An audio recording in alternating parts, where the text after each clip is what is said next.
Om Swastiastu. Hello everyone, welcome back with me, Chyntia Wulandari. Now I will continue to read this book.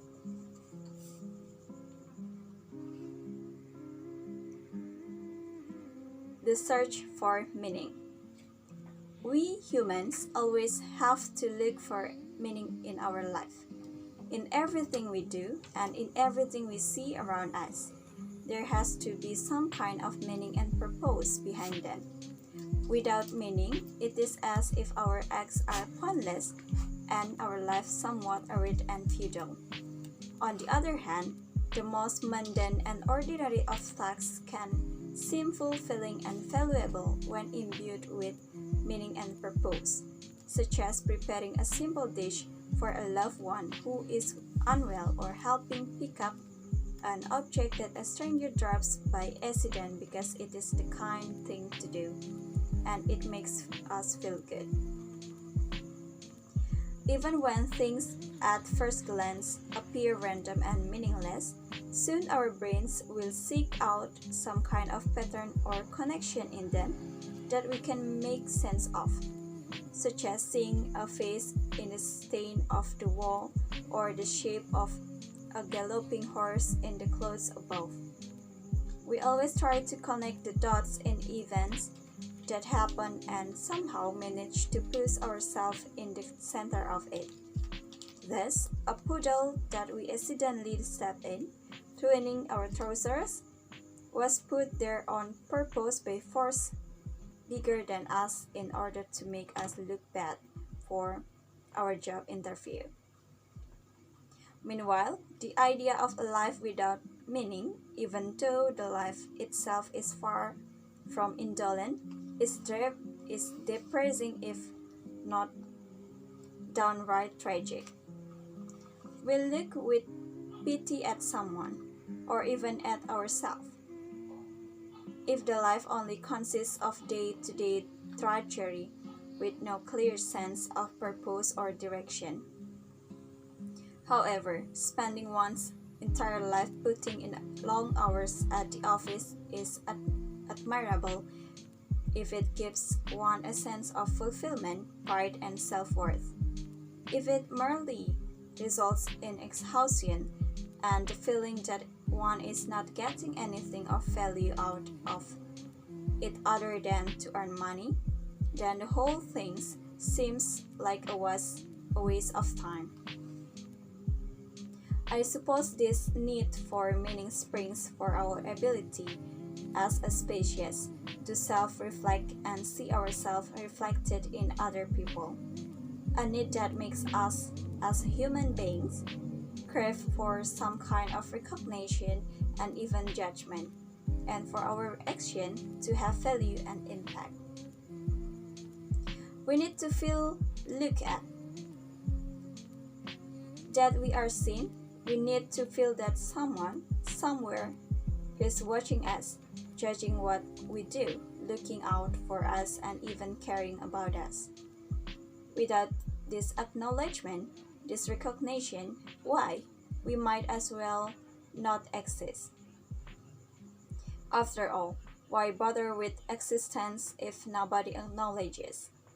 I suppose this is one of the reasons why many of us enjoy taking selfies, to remind ourselves that we exist and give meaning to our existence. Perhaps this is also the reason why many of us need to invent and invite a supernatural being to our life, a god, deities, and external entities whose main occupation seems to be to take a great interest in everything we do. Maybe this is why a great deal of us feel the urge to cling on to the idea that we were products of a thoughtful creation, because if we had been created, it means that we as a species are special. It means that some powerful being actually went out of their way to design, create, and give birth to us, which means that our existence has a specific and definite, even wonderful purpose. Even if we are not so into the idea of a supernatural being watching us, still we feel that there is an intrinsic aim and objective to our life. After all, even when we are truly alone, we are never really alone.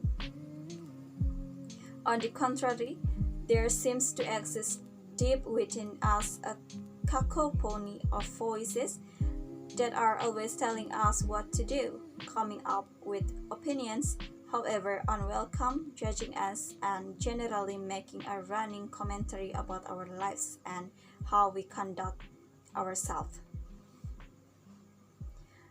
These voices could, of course, be echoes of what our parents, teachers, mentors, and peers used to feed us with and which we have downloaded into our brains over the years, and which have influenced how we view the world and approach our lives.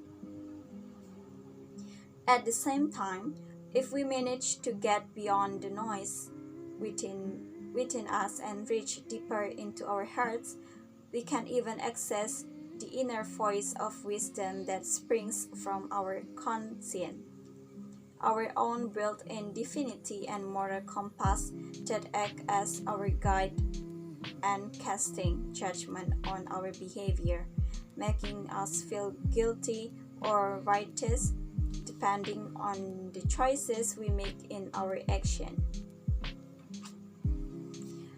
Thus, whether from outside or within, this feeling of being watched and judged is always with us, and even more so during our solitude, whether we like it or not. It is a feeling that gives meaning to our action, making us feel that we are doing the right things and for the right reason, or we do the contrary. That is to say, act against our conscience somewhere, and somehow we end up feeling guilty of suffering as a result.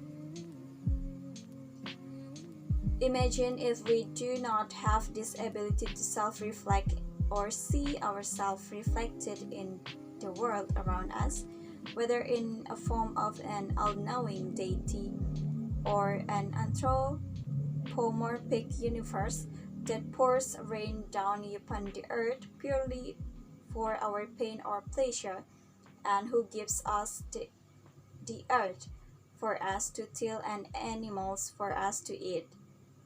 How much the poorer our life would be, like those dumb animals that spend their days merely obeying the demands of their survival instinct and driven solely by their base desires. Instead, we can create ourselves different lives based on our imagination or the stories we tell each other and the different beliefs we have concocted.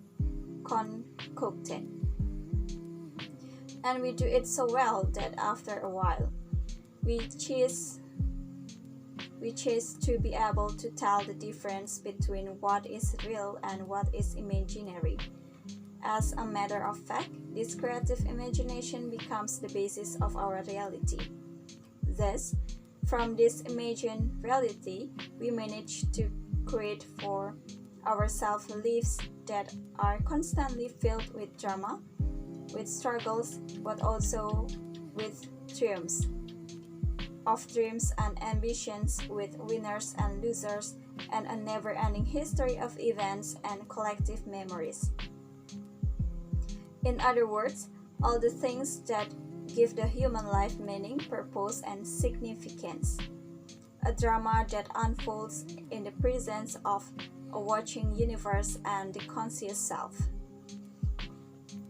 This is why, unlike other creators or being around us, it is difficult for us as a human to just be, to accept existence as is, without need to label anything, whether good or bad, desirable or deplorable, happy or sad. It is hard to let a minute go by without thinking about something, whether a reminiscence about the past or anxiety about the future, to look at something or others without forming an opinion or some kind of judgment, without putting a label on what it is and we are looking at and the function that it has. In the same way, we ourselves expect to be appraised, valued, judged, and recognized, for our action to have impact and contribution, and for our existence to have purpose.